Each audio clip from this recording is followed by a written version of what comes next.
सुनाई दे रहा है? ठीक ठाक है, मतलब हम ही बढ़िया हैं। चलो इधर देखो, तो सबसे पहला क्वेश्चन तुम लोग से, कथक डांस कौन किया है, कौन देखा है, कौन सुना है? नहीं देखा, नहीं सुना है, नहीं देखा। पाँव में घुंघरू टुंगरू बांध के और वो तक दिना दिन दिन दिना कैसे ऐसे ऐसे करके डांस। हाँ हाँ, ऐसा पैसा दिला थे बहादुर जैसा। हम यहाँ नचनिया बन के दिखाएंगे तुमको। मतलब तुम 10 टका दे के हमको नचाओगे? हाँ, मतलब तुम हमको समझ क्या रखे हो कि 10 टका दे रहे सर आप नाचिए? हम यहाँ मुजरा कर रहे हैं, तुमको मुजरा दिखाएंगे। तो ये देखो, ये ऐसे पाँव में घुंघरू बांध के और ऐसे पहनता था ड्रेस, ये वाला, इसको कथक डांस कहते हैं। कौन सा? हमको भी नहीं पता सही से, कथकली डांस वाला है ये, ठीक है। इस तरह से जो है डांस करते थे। तो इस डांस के जो माहिर है, जो सबसे बड़े इंडिया में डांसर रहे हैं इस तरह के कथक वाला, वो कौन है? वो यही है, पंडित बिरजू महाराज। ये अभी ये है, इस तरह से ये ड्रेस में रहते थे, ठीक है। इस तरह से घुंघरू तक दिना दिन, लगता है यूट्यूब पे वीडियो चला ही दे क्या? हाँ, दिखाई दे। ए चलिए चलाइए चलाइए चलाइए चलाइए।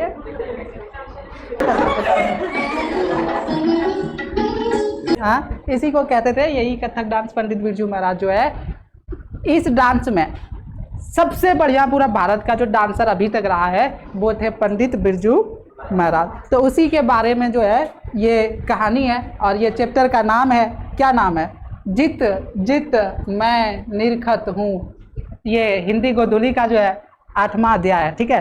तो बढ़िया है, ये पंडित बिरजू महाराज की पूरी कहानी सुनोगे, इसका दर्द, इसका देखोगे कितना कष्ट किया है, और तब जाके पूरा दुनिया में ये नाम किया है। देखोगे ना, तो अभी ये मोदी जी से जो देखो पुरस्कार भी लिया है, देखो प्रधानमंत्री से इसको सम्मान मिल रहा है, तो समझ सकते हो छोटा मोटा आदमी नहीं है। आप इस हीरोइन को देख रहे हो, क्या है ये?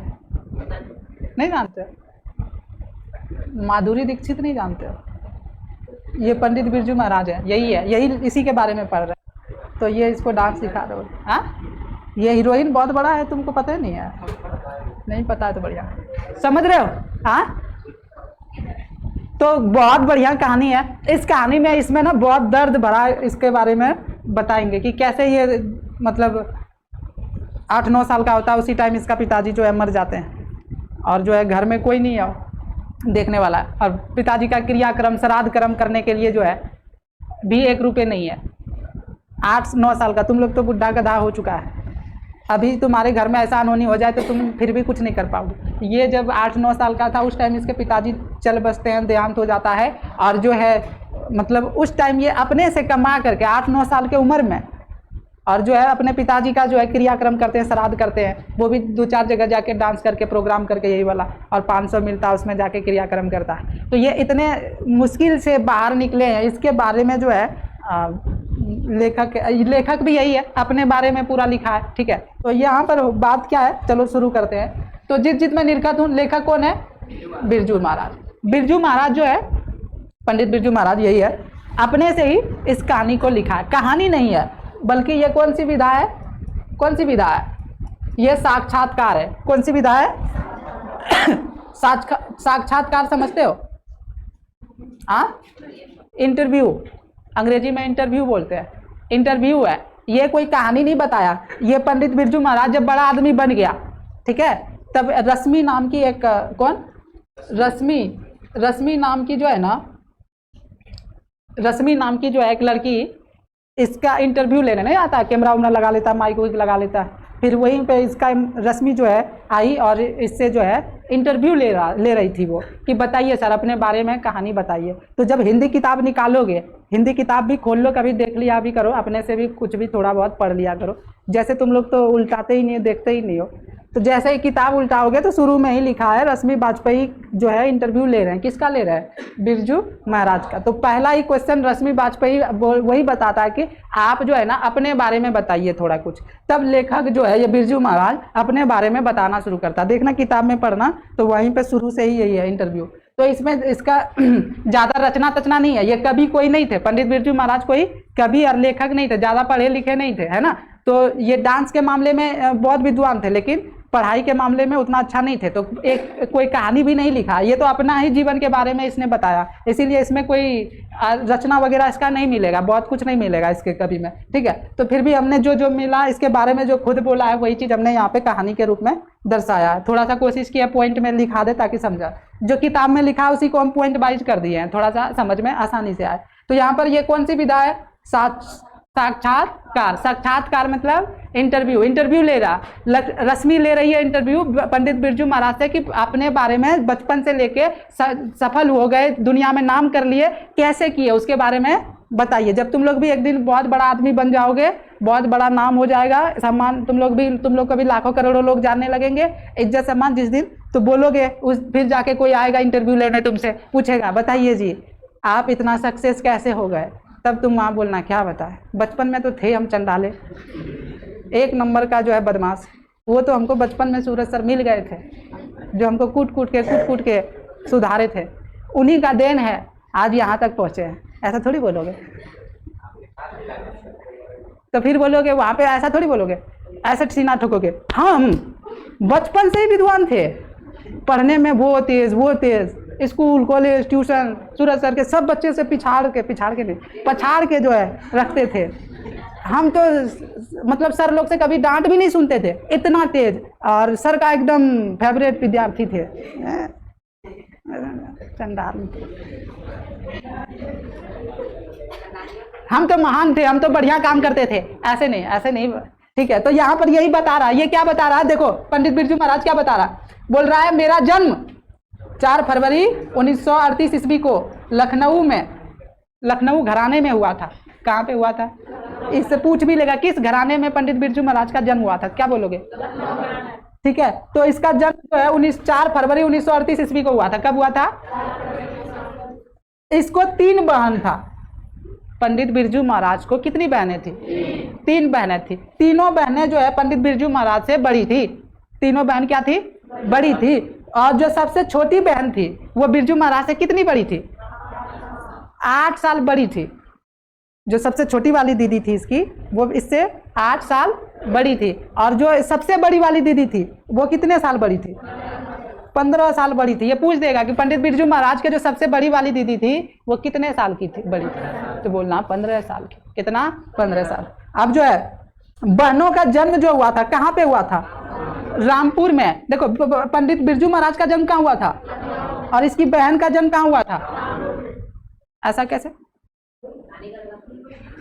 नानी घर हो गया, तीनों बहन का जन्म नानी घर में हो गया। ध्यान यहीं पे याद रखना, पंडित बिरजू महाराज के जो बाबूजी थे ना, वो रामपुर में नौकरी करते थे, क्या करते थे, तो वहीं पर रहते थे, 20-22 साल वहीं पे रहे थे, ठीक है। तो वहीं पे नौकरी करते थे, पंखा बंद कर नहीं तो यही चल रहा तो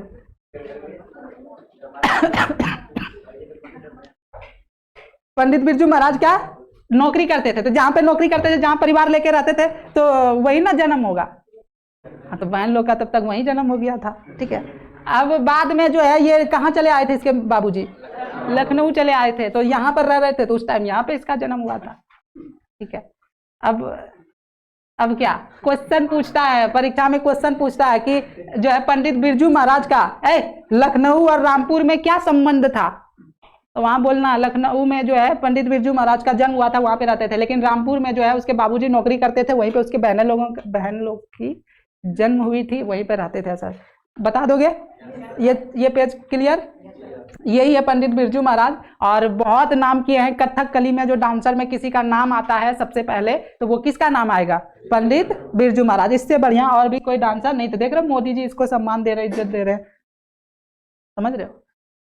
उसके बाद इसको एक चाचा था, उसका नाम था शंभू महाराज, ठीक है। इसके चाचा का नाम क्या था, शंभू महाराज। और देखो यही बता रहे हैं, रामपुर में मेरे बाबूजी 22 साल रहे। कितना साल रहे?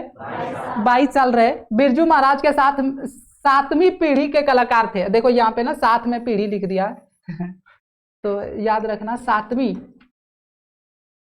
पीढ़ी मतलब पूछेगा कि पंडित जो बिरजू महाराज है किस पीढ़ी के कलाकार थे, मतलब 7 खानदान। इससे पहले जो है 6 खानदान डांस, नर्तक, कथकली ये सब करते आ रहे थे। और जो पंडित बिरजू महाराज थे वो कितने के थे?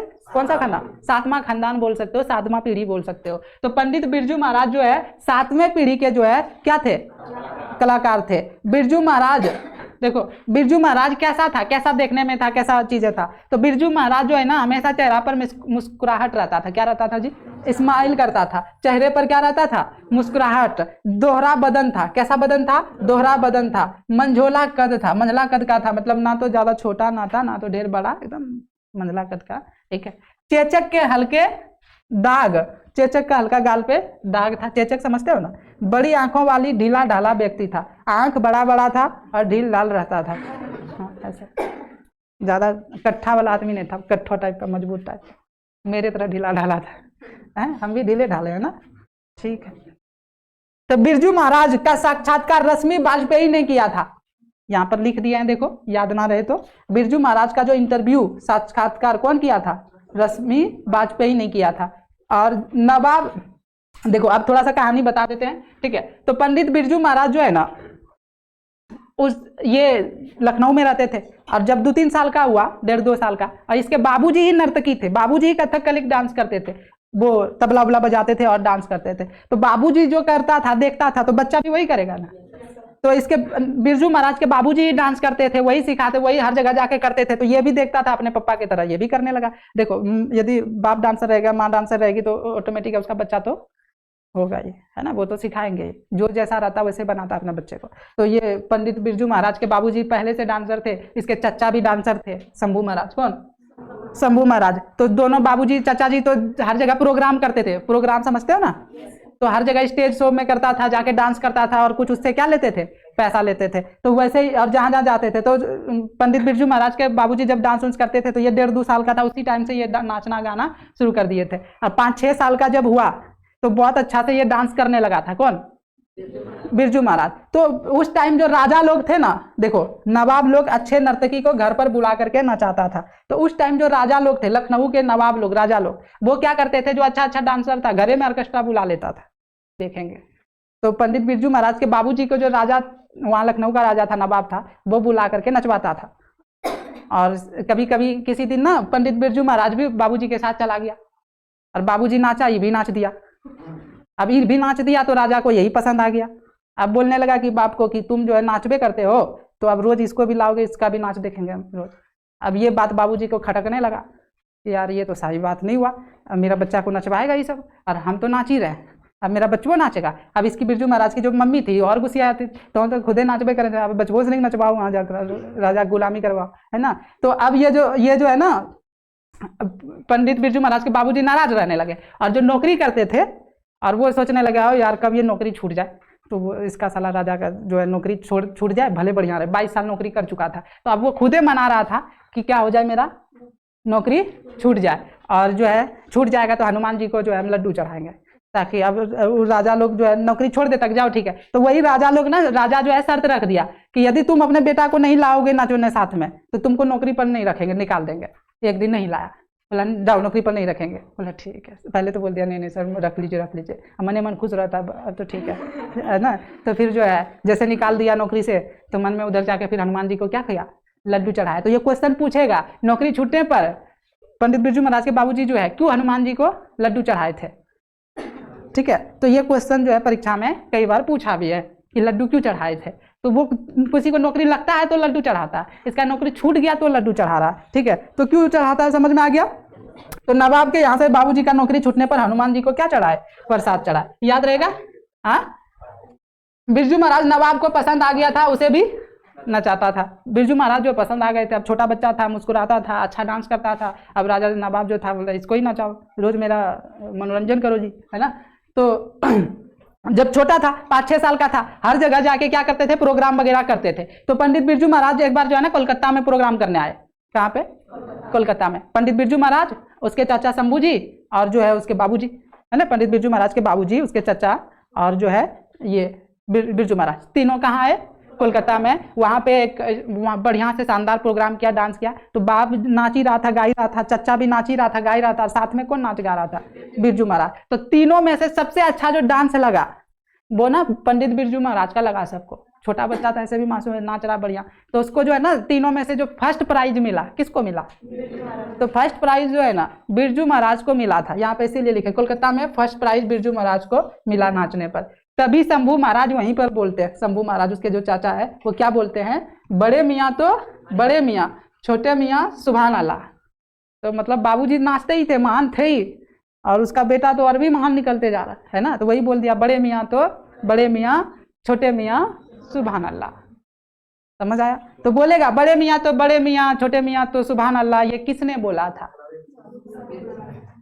क्या बोला रे? मार वो तो मारना। बड़े मियाँ तो बड़े मियाँ, छोटे मियाँ सुभान अल्लाह। ये किसने बोला था? शंभू महाराज ने बोला था। किसने बोला था? मेरे 9.5 साल की उम्र में बाबूजी की मृत्यु हो गई। जब अभी तो सीखा ही था, अभी तो डांस सब हर जगह जाके कर ही रहा था, तभी जो है अचानक जो है इसके बाबूजी का लू लगता है। कोलकाता में ही प्रोग्राम करने गया था, और लू लगता है, और जो है धीरे धीरे तबीयत खराब होता है। जैसे किसी को ना बताता नहीं था उसके बाबूजी कुछ भी, तो अपने से तबीयत खराब हुआ, धीरे धीरे बहुत सारा बीमारी हो गया था, डायबिटीज वगैरह, और वो एक दिन मर गए। और ये उस टाइम कितने साल के थे? 9.5 साल का। ये पूछ देगा कि जब बिरजू महाराज के बाबूजी मरे तो ये कितने साल के थे? 9.5 साल के। तो इसका बाबूजी जब मर जाता है तो सुनो, बाबूजी जब मर जाता है तो इसको ना बहुत ही तकलीफ होता है, और इस टाइम घर में इसके पास पैसे नहीं थे। अभी तो नचनिया लोग को जितना भी देखोगे यूट्यूब पर, फेसबुक पर, रील्स पर, हर जगह नाच के अपना प्रदर्शन दिखा करके हर जगह से पैसा कमा लेता। उस टाइम ये सुविधा नहीं थी कि सोशल मीडिया, फेसबुक, यूट्यूब ये सब पे नाच रहा पैसा आ रहा है।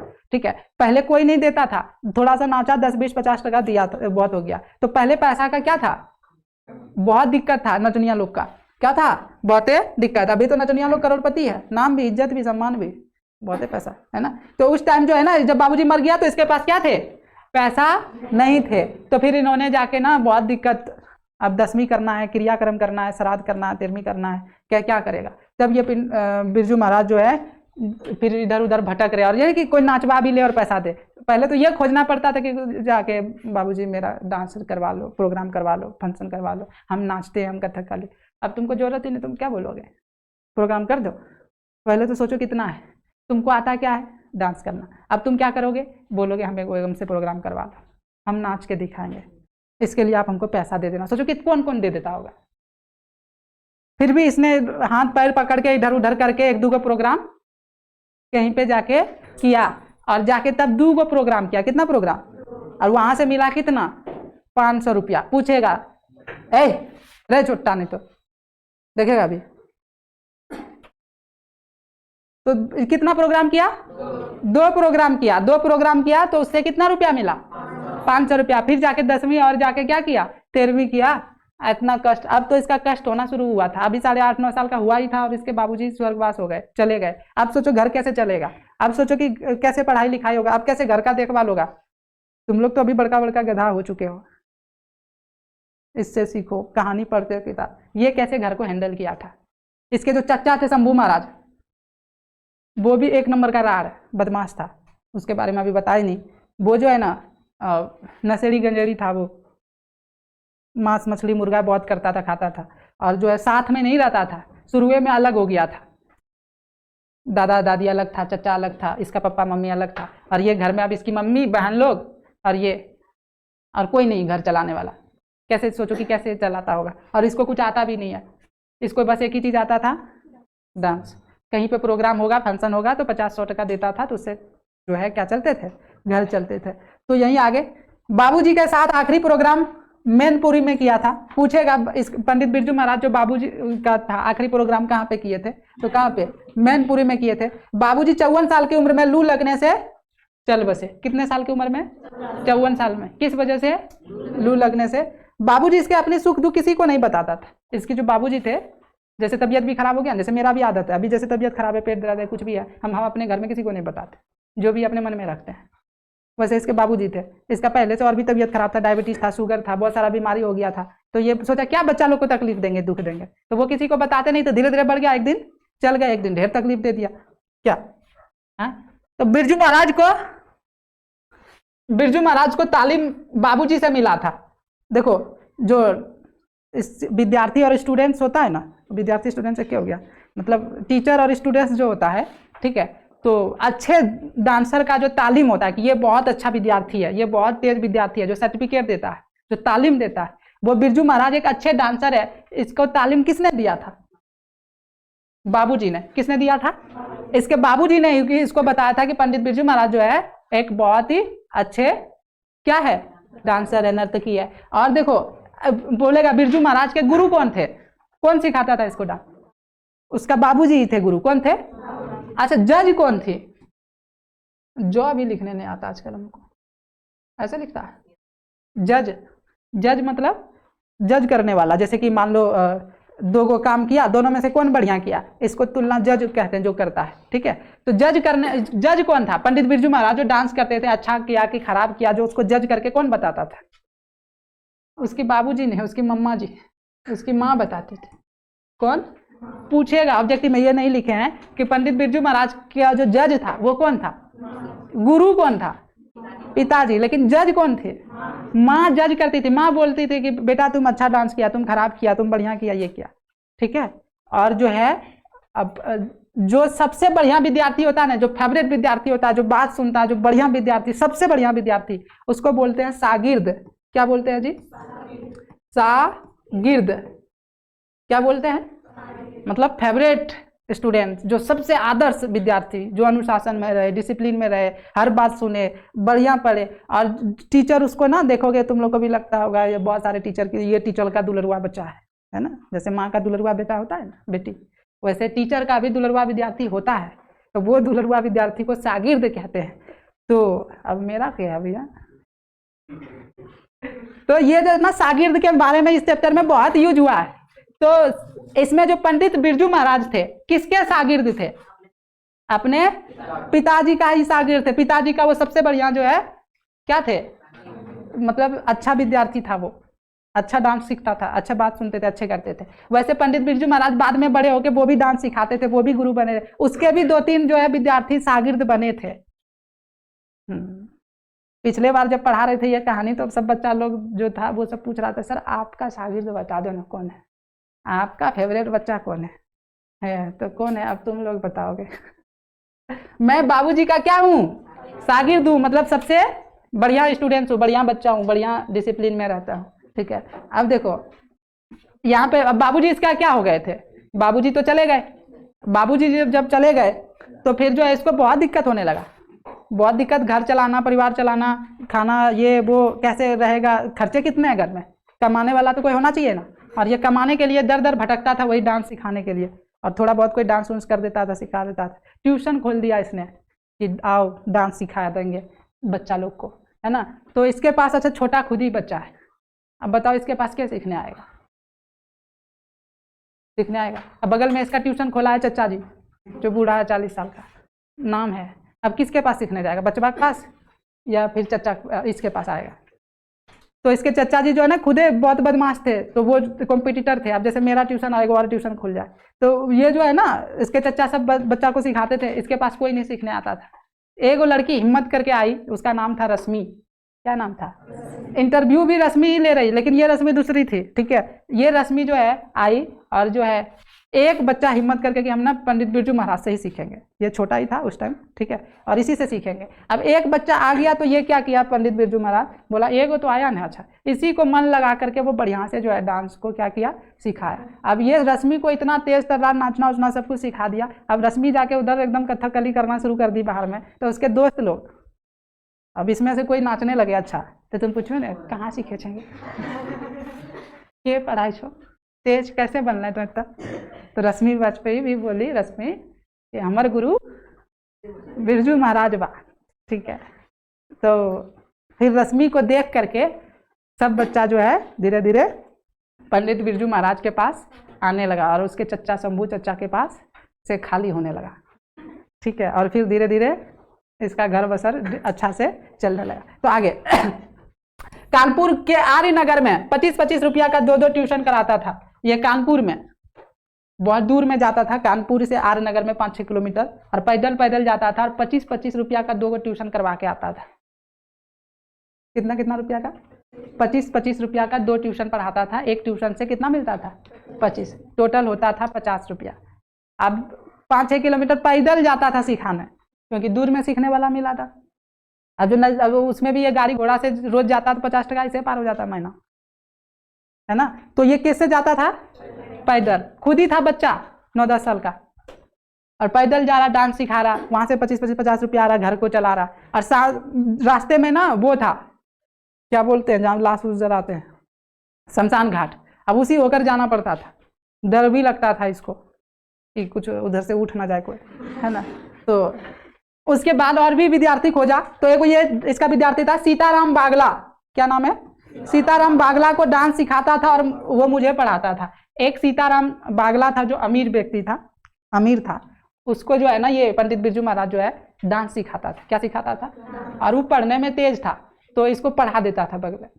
अब कोई डांसर है, अब मान लो अब तुम ही लोग में जो पढ़ने तेज हो, अब बदला बदली कर लो, तो हमारा डांस सिखा दिया, हम तोरा पढ़े सिखा दो, हो गया बदला बदले। अब 10वां में गया था तो यही कर रहा था। तो 10वां में गया तो ये पंडित बिरजू महाराज बोला हम तुमको डांस सिखा देंगे, तुम हमको पढ़ना सिखा दो। ऐसे करके ये पढ़ाई कर रहा था। तुम लोग करेगा? तुम लोग बाबू माई पैसों दे के भर भर के दे देगा तैयो नहीं पढ़ेगा।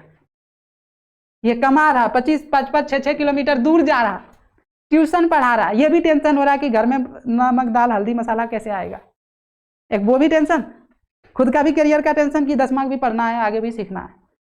अब सब काम निकाल रहा, ट्यूशन भी पढ़ रहा है, घर का भी खर्चा चला रहा है, और जो है ये अपना भी पढ़ रहा है, काम भी कर रहा है, और मेहनत करके ये आगे बढ़ रहा है। अब इतना जो मेहनती बच्चा बचपन में कष्ट किया है, तो बाद में वो जो दुनिया में नाम किया, तो तब ना बाद में मोदी जी से, प्रधानमंत्री से उसको सम्मान मिल रहा है। तब ना आज पूरा कथकली में डांस में किसी को जाना जाता है तो वो पंडित बिरजू महाराज आते हैं 1 नंबर पे, है ना। तब ना आज वो फेमस है, तब ना बाद में वो लाखपति करोड़पति सब बन गए। लेकिन शुरू में देख रहे हो उसका कष्ट। तो हर व्यक्ति के साथ शुरू में बचपन में गरीबी होता है, लेकिन जो मेहनत कर लेता, कष्ट कर लेता, और एक दिन वो जरूर बड़ा आदमी बन जाता है। तो तुम लोग भी गरीब आदमी हो। अब देख लो, हम ही को देख लो, भले हम गरीब है, बचपन से गरीब थे, वही 10-20 साल बाद देखोगे, 30 साल बाद तो हमको भी कोई प्रधानमंत्री ऐसे चढ़ा रहा होगा सम्मान। हम भी बोलेंगे ऐसा ही गांव में पढ़ाते थे, कहाँ कष्ट करते थे, साला लुच्चा सब पैसा नहीं देता था, पढ़ पढ़ के भाग जाता था, कैसे मुश्किल से पढ़ा के करते थे, हैं। तो पंडित बिरजू महाराज का जो है ना, पंडित बिरजू महाराज का जो है, पंडित बिरजू महाराज का शागिर्द कौन? वही रश्मि, डांस सीखने वाली, जो एक हिम्मत करके आई थी। अब मेरा शागिर्द अभी तुम पूछे ही नहीं। चलो, सीताराम बागला डांस सिखाता था और वो मुझे क्या करता था? पढ़ा देता था। हाई स्कूल में मैं फेल हो गया, 10वां में पास नहीं हुआ बिरजू महाराज। अब मास्टर मिल गया ऐसे चंदा, मतलब ठीक है, अमीर है, अब ट्यूशन नहीं जा रहा, स्कूल नहीं जा रहा, प्रॉपर क्लास नहीं कर रहा, दिन रात मेहनत कर रहा, काम कर रहा, लेबरी मजदूरी कर रहा। अब कितना पढ़ाई भी कर पाए बेचारा? नहीं कर पाया। पढ़ने का कोशिश कर रहा था, लेकिन अब देखो, टीचर पढ़ाता है, अच्छा से पढ़ाता है, चैप्टर वाइज सिलेबस वाइज पढ़ाता है, तो बढ़िया से पढ़ता है और एकदम टेंशन फ्री रहता है, बच्चा पढ़ के पास। इसको तो 1000 काम, पढ़ाना भी, सीखना भी और सिखाना। तो ये पंडित बिरजू महाराज पढ़ने में अच्छा नहीं था, वो पढ़ाई नहीं कर पाया सही से, और वो परीक्षा में क्या हो गया? हाई स्कूल में फेल हो गया। सीताराम बागला बढ़िया मास्टर नहीं बन पाया इसका, ठीक है। चलो, बाबूजी के क्रियाक्रम करने के लिए मेरे पास पैसे नहीं थे, उस टाइम पैसा नहीं था। मैंने 2 प्रोग्राम किया, फिर जाकर बाबूजी का 10वां और क्या किया? 13वीं किया। 14 साल की उम्र में संगीत भारती आया, और 14 साल की उम्र में जो है ना संगीत भारती क्या है? ध्यान से देखो। संगीत भारती एक आदमी था, जैसे स्कूल हॉस्टल टाइप का होता है ना, वैसे वहाँ पे संगीत डांस वगैरह सिखाया जाता था। तो वहाँ पर 14 साल की उम्र में ये गया, कौन? पंडित बिरजू महाराज। और 14 साल की उम्र में गया, वहाँ पर जो है 3-4 साल रहे थे। कितना साल रहे थे? 3-4 साल। और वहाँ पर ही ये बढ़िया से सब कुछ और भी सीख लिए थे, डांस उन्स वगैरह सीख लिए थे। और जो है वहाँ पर 4 बजे सुबह उठना, फिर एक्सरसाइज करना, फिर वो धुन, जो गायक होते हैं ना, अपना राग को अच्छा बनाते हैं, वो करता है जा रे गा, मतलब तुम लोग का तो गला फटा फटा ढोल जैसा निकलेगा, तो वो सुर ताल जो है अच्छा निकले, तो वो जो है वो वहीं पर वो अच्छा अपने आप को बनाया, ठीक है। फिर मैं घर चलाने के लिए ट्यूशन पढ़ाता था, लेकिन शुरू में मेरे पास पैसा नहीं थे, बल्कि शंभू महाराज के पास सब पढ़ने चला जाता था, मेरे पास नहीं आता था। रश्मि पहली लड़की मेरी क्या बनी, स्टूडेंट्स बनी। रश्मि जो है पहली लड़की थी जो उसका क्या बन के आई, स्टूडेंट्स बन के आई, और उससे क्या किया, पढ़ाई करने के लिए हिम्मत जुटा करके जो है वो आया। उसके बाद धीरे धीरे ये, और बाकी थोड़ा सा और भी है इसमें पाठ में जो इसमें लिखे नहीं है। तो यही था पूरा इस कहानी का मतलब, और भी इसके बारे में थोड़ा सा है, होगा तो क्वेश्चन आंसर के दिन पढ़ा देंगे, ठीक है। और इसका सागिर, और देखो गांडा बांधा था, ये बताए नहीं, देखो एक और भी है, नहीं लिखे हैं इसमें, यहाँ पे बता देते हैं। एक चीज और बता देते हैं, गांडा, गांडा क्या होता है वो बता देते हैं। गांडा मतलब जो सबसे बढ़िया विद्यार्थी होता है ना, उसको जो है जैसे गुरु दक्षिणा में लेते हैं गुरु जी, और उसके बाद कुछ उसको देते हैं गुरु, तो वो गांडा बांधता था, वो मतलब गमछा टाइप का होता था, उसके कमर में जो है क्या करता था, बांध देता था कि ये सबसे बढ़िया विद्यार्थी सबसे ये। तो उसका बाबूजी उसको ना गांडा बांधा था, कौन बांधा था, बाबूजी। लेकिन वो गांडा बांधने के लिए जो है ना, उससे बोला फ्री में नहीं बांधेंगे तुमको, फ्री में बढ़िया सा ये नहीं कहेंगे कि तुम मेरा, हम तुमको गुरु दक्षिणा देना पड़ेगा। और गुरु दक्षिणा देने के लिए तो 500 लिए थे। वो कैसे, तो उस टाइम वो 5-6 साल का ही था, तो वो जो है क्या किया, सोचो उसका बाप ही गुरु है, फिर भी बोला तुमको दक्षिणा देना पड़ेगा। हाँ तो हाँ बाबूजी की तो हम बोले छो हमरा हाँ बाबा, तो हम तो सूरज सड़क देवे न करे, तोरा कौन चीज देव हम। लेकिन वहां पंडित बिरजू महाराज ऐसा नहीं बोले, बोला बेटा तुम अच्छा शिष्य बनना चाहते हो तो गुरु दक्षिणा दो, कहाँ से दोगे हमको नहीं पता, तब तुमको गांडा बांधेंगे। तब जाके पंडित बिरजू महाराज बोला गांडा तो बंधवाएंगे, अच्छा तो बच्चा बनेंगे हम। और इसके लिए जो है उसने क्या किया, जाके फिर उधर जा गया और प्रोग्राम किया, 2 इधर उधर से करवाया 2 प्रोग्राम, और वहाँ से 500 कमाया, और 500 कमा करके फिर बाबूजी को 500 दिया, और फिर जाके वो क्या किया, गांडा बंधवाया। तो वो ऑब्जेक्टिव में पूछेगा गांडा बंधवाने के लिए पंडित बिरजू महाराज कितने रुपये दिए थे अपने, 500 रुपये दिए थे, ठीक है। तुम लोग हैं तो तुम लोग को गांडा हम बांधेंगे नहीं, तुम लोग मेरा शागिर्द बनोगे नहीं। तो चलो ठीक है, तो आगे का नेक्स्ट दे दूसरा। तो कहानी हो गया, अब क्वेश्चन आंसर और ऑब्जेक्टिव दूसरे दिन।